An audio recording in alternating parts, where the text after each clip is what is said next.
comune di Cavazzo Carnico, il comune di Bordano e il comune di Trasaghis, che per la prima volta collaborano a un'unica iniziativa. Una delle caratteristiche principali di questo luogo, sicuramente unico, è quella di una barca, la barca tipica del lago di Cavazzo. E di conseguenza abbiamo pensato di realizzare di nuovo appunto questa imbarcazione.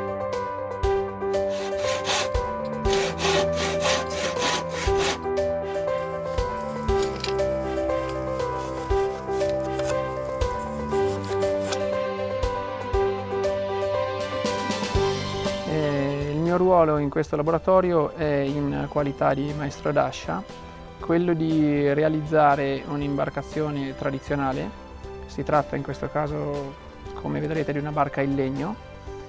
Il maestro d'ascia, o comunque colui che realizza la barca, tendenzialmente lavora molto di inventiva.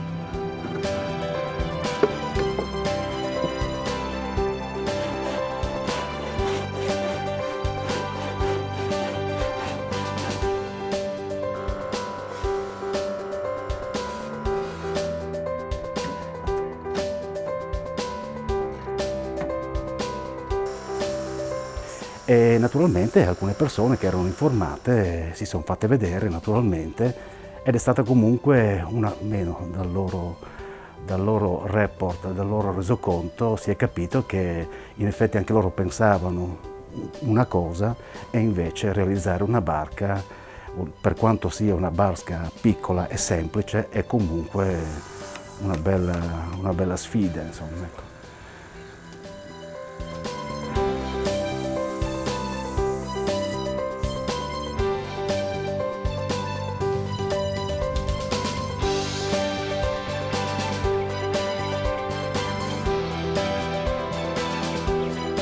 Alle volte il lavoro dura diverse centinaia di ore, di un lavoro faticoso, polveroso e dove, se non c'è qualcosa di interiore che guida e trascina chi esegue il lavoro, si rischia di non arrivare alla fine, insomma.